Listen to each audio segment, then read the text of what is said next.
오늘도 주님 전에 나와서 함께 교제할 수 있게 하여 주심을 감사드립니다. 오늘 이번 주간은 계속해서 예수님께서 유대인들에게 잡혀서 신문을 당하시고 고난을 당하시는 그러한 장면을 연속해서 볼 수가 있습니다. 예수님은 누구에게 잡힌 바 된 사람이 아니지만은, 잡힌 바 된 분이 아니지만은 하나님의 크신 섭리에 의해서 스스로 잡혀가는 것을 볼 수가 있습니다. 형적으로 보면은 강제로 잡혀가는 거지만은 그 큰 의미에 있어서는 스스로 잡혀가는 것을 볼 수가 있는 것입니다. 그리고 잡혀갔을 뿐만 아니라 당연히 잡혀가면은 신문을 당하게 되는 것이죠. 공회에서 신문을 당하고 또 자리를 연속해서 바꿔가면서 신문을 당하게 되는데, 오늘은 거기에 대해서 상세하게 나온 것을 볼 수가 있습니다. 유대인들이 산헤드린 공회에서 많은 사람들을 재판하고 그러는데 거기에는 최종적인 결정권이 있는 것은 아니라고 하였습니다. 왜냐하면 로마의 식민지에 있기 때문에 최종적인 결정권은 항상 로마 법정에 있을 수밖에 없는 것입니다. 물론 사소한 것이라든지 로마와 크게 상관이 없는 것이면 간섭을 아니할 수도 있습니다. 구태여 유대인들에게 나서서 그들의 힘들게 그들을 모든 것을 다 해결해 주지는 않았을 것입니다. 그런데 공회에서는 신성모독죄라는 것을 뒤집어 씌웠습니다. 하나님을 믿는 유대인으로서 하나님을 모독하는 것은 사형에 해당되기 때문에 가장 큰 무거운 죄를 뒤집어 씌운 것이죠. 왜 뒤집어 씌웠다고 말할 수가 있습니까? 신성모독을 한 적이 없기 때문이기도 하려니와, 실질적으로 유대인들이 예수를 잡아간 유대인들이 신성모독 때문에 잡아갔다기보다는 자기의 기득권 세력을 놓치지 않기 위해서 처음부터 미워했고 잡으려고 했고 죽이려고 했던 것을 볼 수가 있습니다. 공회에서 신성모독죄가 판단이 났지만은 이 산헤드린 공회에서 그것을 집행할 권한이 없는 것이죠. 사형이다 이렇게 언도할 권한도 없는 것입니다. 그래서 로마 법정이라고 할 수가 있는 빌라도 총독에게 오늘 끌고 가는 것을 볼 수가 있습니다. 이런 것을 볼 때 예수님께서는 어떻게 오늘 당하고 계시는지 우리가 그것을 잠깐 살펴보려고 하는 것입니다. 오늘 우리가 만나야 될 예수님은 정말 유대인들로부터 온갖 계략에 의해서 이제 고발당하시는 그러한 예수님을 만날 수가 있습니다.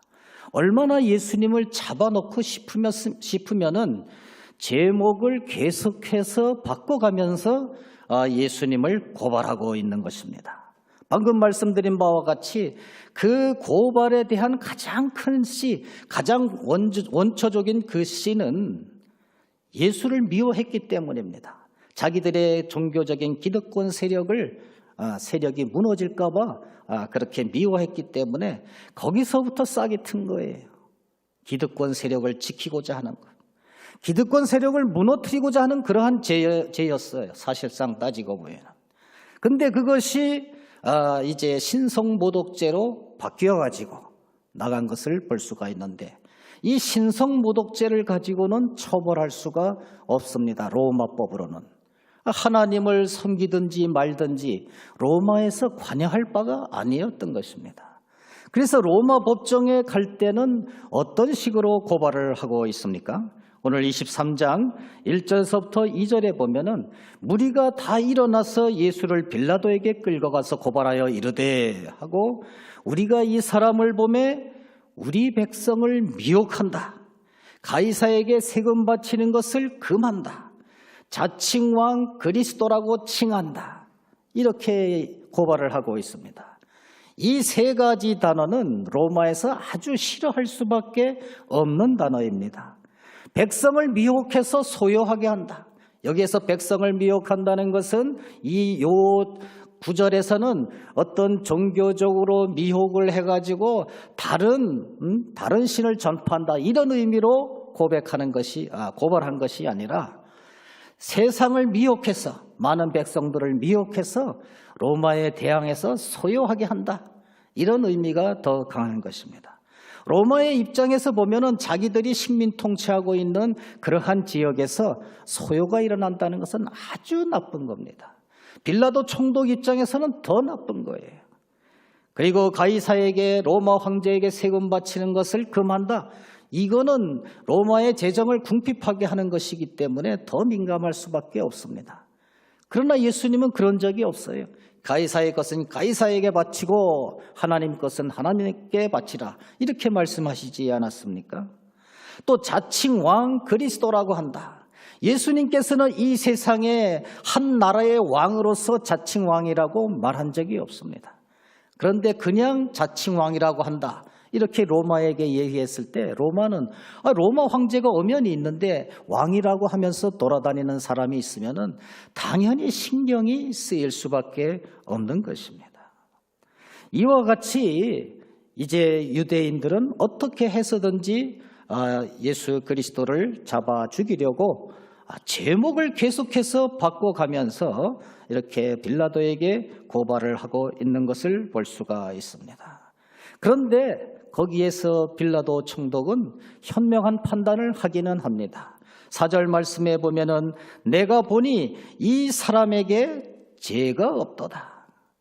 아무리 생각을 해봐도 예수가 그런 일을 저질렀다는 것을 증거할 방법이 없어요. 자기가 듣기로 그렇게 한 것도 아니에요. 그래서 내가 보니 이 사람에게 죄가 없도다 하면서 노아질 궁리를 계속하고 있습니다. 그런데 유대인들은 어떻게 합니까? 더 예수 그리스도를 빠져나오지 못하게 하려고 5절에서 이렇게 말합니다. 무리가 더욱 강하게 말하되 그가 온 유대에서 가르치고, 여기에서 소동을 일으키는 것은 갈릴리에서부터 시작해서 여기까지 와서, 원래 그 사람이 갈릴리 나사렛 사람인데 여기까지 와서 백성을 주동해서 소요를 일으키고 있으니까 절대 놔줘서는 안 된다, 이렇게 고발을 하는 것이지요. 그런데 빌라도가 그 말을 듣고 아주 거기에서 기회를 얻었습니다. 자기는 예수 그리스도에게 형량을 주기를 싫은데, 사형을 언도하기를 싫은데 마침 아주 기회가 찾아왔어요.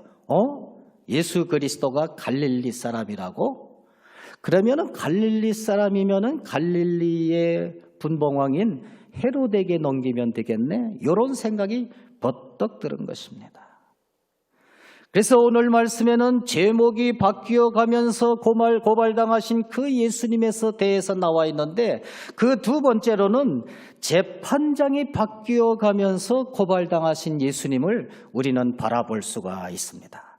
깊이 생각해 보니까 그거를 발견할 수가 있어요. 어떻게 해서든지 예수님을 집어넣으려고 하니까 거기에 맞는 제목을 계속해서 바뀌어 갔을 뿐만 아니라 또 재판에 유리한 그러한 사람들을 향해서 재판장이 계속해서 바뀌고 있는 것을 볼 수가 있습니다. 지난 시간에 우리는 말씀을 들었지만은 예수님께서는 대제사장의 처음으로 끌려갔습니다. 가야바 법정이라고 그러는데, 가야바한테 끌려갔다고 했는데 요한복음 18장 24절에 보면은 안나스한테 먼저 간 걸로 되어 있습니다. 왜 가야바라고 그랬을까요? 안나스한테 먼저 끌려갔는데, 둘 다 대제사장인데 장인과 사이와의 관계였습니다. 아마도 바로 옆집에 붙어 있었던 그러한 장소였던 것 같습니다. 그래서 안나스에게 먼저 가고, 안나스에서 신문을 받다가 바로 옆에 마당을 함께 썼는지도 모르겠습니다. 가야바한테로 간 것이죠. 재판장이 먼저 안나스였고, 그 다음에는 가야바였고, 또한 그 자리에서 공회가 열려서 공회였고, 또 재판장이 그 다음에는 빌라도 총독이었고, 그 다음에 지금 어디로 옮겨가고 있느냐? 갈릴리 분봉왕 헤롯 왕에게 옮겨가고 있는 것입니다. 어떻게 해서든지 예수를 잡아 넣으려고 하니까 재판장이 계속해서 바뀌어가는 거예요. 우리 그리스도인들이 사회에서 고발을 당할 때 재판장이 계속해서 바뀌는 경우도 있습니다. 물론 형사적인 재판을 말하는 것이 아닙니다. 이곳저곳에서 그리스도인들을 공격할 수가 있다는 말씀입니다. 여기에 나오는 헤롯은 헤롯 안티바스를 말합니다. 헤롯 안티바스는 우리가 잘 알다시피 헤로디아, 자기 동생 빌립의 아내인 헤로디아와 결혼을 했던 아주 이상한 사람입니다.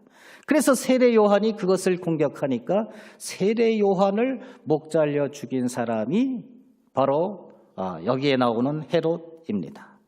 이 헤롯이 예수 그리스도의 재판장이 또 되게 된 것이죠. 이 헤롯은 아주 악한 인물이었습니다. 그래서 헤롯은 이제 헤롯의 관할에 속한 줄로 알고 이 본디오 빌라도 총독이 헤롯에게 이관했을 때 헤롯은 너무너무 좋아했습니다. 왜 좋아했습니까? 헤롯은 예수를 보고 매우 기뻐하니 8절 말씀에 그의 소문을 들었으므로 한번 그의 소문이 맞는가 틀리는가 그것을 한번 시험해 보고자 했습니다. 그 사람이 오병이어의 기적도 행하신다고 하고 병든 자도 고친다고 하고 죽은 자도 살린다고 하는데 내가 한번 그것을 직접 보고 싶다. 그리고 이 예수가 세례 요한이라고도 불리기도 하는데 분명히 내가 세례 요한은 목을 쳐서 죽였는데 진짜 그 사람인지 보고 싶다. 그래서 8절 말씀해 보니까 헤롯이 예수를 보고 매우 기뻐하니 이렇게 표현을 하고 있는 것입니다. 이 헤롯은 아주 나쁜 사람이었어요. 그래서 헤로디아와 결혼했을 뿐만 아니라 헤로디아의 딸이 춤추는 것을 보고 너무너무 거기에서 감동이 돼가지고 육적인 감동이 돼서 너의 소원이 무엇이냐? 내가 나라의 절반이라도 주겠다. 들어주겠다. 그러지 않았습니까? 그래서 세례 요한이 죽은 것이죠. 이 헤롯은 그렇게 이적 행하심을 보려고 그리고 진짜 세례 요한인지 보려고 한번 만났습니다. 재판을 하고 물었지만은 여러 말로 물으나 아무 말도 대답하지 아니하시니 이렇게 성경에는 기록되어 있는 것입니다. 그래서 헤롯은 거기에서 자기가 또 예수 그리스도를 죽이려고 하는 그러한 죄를 찾지를 못했습니다.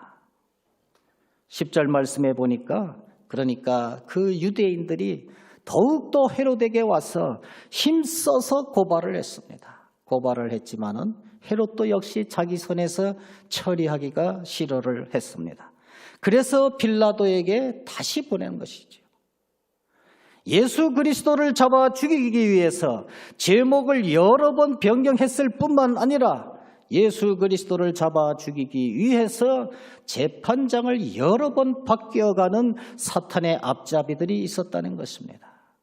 안나스에서 가야바로, 가야바에서 공회로, 공회에서 빌라도 총독으로, 빌라도 총독에서 헤롯으로, 헤롯에서 다시 빌라도 총독으로 마침표를 찍었다는 말씀입니다. 우리에게 있어서 예수님은 항상 이렇게 고난을 당하시는 분입니다. 2000년 전뿐만 아니라 오늘날에 있어서도 예수님은 항상 그와 같이 여러 제목을 가지고 여러 재판장들 앞에서 고난을 받고 계시는 분이 지금도 예수 그리스도인 줄로 믿습니다. 우리는 거기에 대해서 성령 충만해서 거기에 대해서 현혹되지 말아야만 된다는 사실입니다. 마지막 세 번째로 예수님은 어떻게 고발당하는 예수님이십니까? 12절 말씀해 보니까 헤롯과 빌라도가 전에는 원수였으나 당일에 서로 친구가 되니라 그렇게 말씀을 하고 있습니다. 예수님은 인간관계가 바뀌어 가면서도 고발당하시는 그러한 예수님입니다. 빌라도와 헤롯이 서로 사이가 아주 안 좋았어요. 안 좋을 수밖에 없는 것입니다. 헤롯은 왕이에요. 유대인으로서 왕입니다. 정통 유대인은 아니지만 왕입니다. 물론 로마에서 세운 왕이지요. 총독은 로마의 관리로서 이스라엘을 다스리려고 파견된 총독입니다. 둘 사이에 알력이 있을 수밖에 없습니다.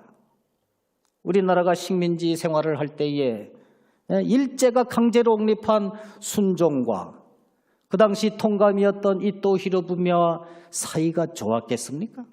안 좋지요. 아니 순종왕이 아이고 내가 왕을 시켜줘서 감사합니다. 아니 그러겠느냐고요. 안 좋지요. 헤롯은 로마에 충성하는 왕이었지만은 자기 권력을 나눠 가져야 되기 때문에 총독하고 사이가 좋을 수가 없었다는 것입니다. 그럼에도 불구하고 오늘 12절 말씀에는 당일에 서로 친구가 되니라. 예수 그리스도를 잡아 죽이는 일에, 예수 그리스도를 비판하는 일에 서로 오고 가면서 주고받으면서 하다 보니까 당일에 친구가 됐습니다.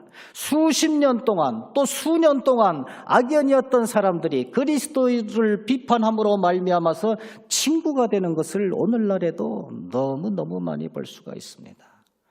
세상에서도 서로 알력이 있고 이런 정파 가운데 있다가도 어떤 교회에 대해서 공격할 때 한 목소리를 내게 되면은 그로 말미암아서 친구가 되는 경우가 너무 많아요. 그것을 바로 2000년 전에 헤롯과 빌라도가 보여주고 있는 것입니다.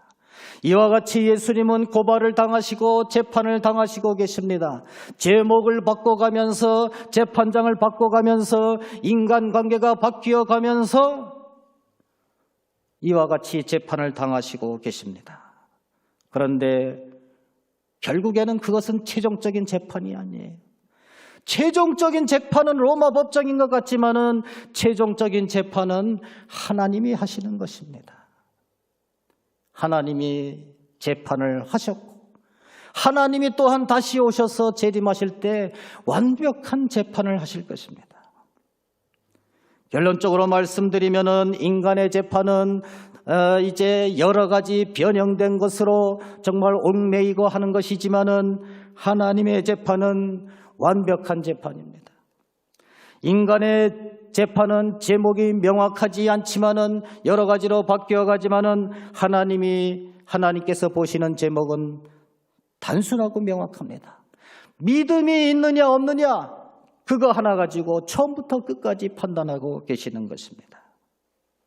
세상 법정은 재판장이 여러 명이지만은 하나님의 재판은 재판장이 단 한 분입니다. 예수님께서 그날에 오실 때 구름 타고 오실 때 명확하게 한순간에 알곡과 쭉정이로 오른편과 왼편으로 갈라놓으실 것입니다.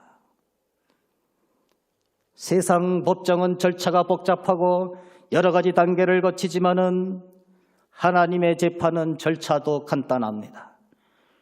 예수님께서 구름 타고 오실 때 다른 절차가 필요 없어요. 한순간에 끝나는 것입니다. 그렇기 때문에 그때 우리가 마음이 변해서 내가 예수를 믿겠노라고 하면 그건 이미 때를 늦었어요. 동에서 번쩍 번개가 치던 같이 한순간에 재판이 끝난다는 것입니다. 하나님의 재판은 인간의 재판처럼 서로 이해관계도 없습니다. 그냥 하나님이 주권적으로 판단하시는 거예요. 그 당시에 왕이 누구냐 대통령이 누구냐 물어보지도 않습니다. 정확하게 이해관계가 없이 본인이 판단하실 것입니다. 그리고 인간 법정은 계속해서 변하고 최종적인 판단이 아니지만은 하나님이 내리시는 그 판단은 최종적이요 종결적이요 완벽한 것입니다. 단 한 번의 완벽한 재판으로 끝난다는 것입니다.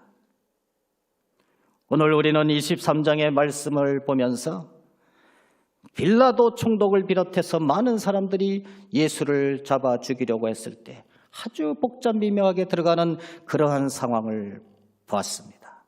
그러나 하나님은 그 반대로 정말 간단 명료한 제목으로 우리 세상을 심판하실 것입니다. 그러므로 우리는 다시는 기회가 없다는, 이 순간 말고 다시는 기회가 없다는 사실을 깨닫고 믿음을 잃지 않아야 되겠고, 다시는 기회가 없다는 사실을 깨닫고 다른 사람들에게 전도하는 데 힘을 써야만 될 것입니다. 오늘도 이 말씀을 기억하면서 하루를 살아갈 수 있는 저와 여러분들 되시기를 간절히 축원드립니다.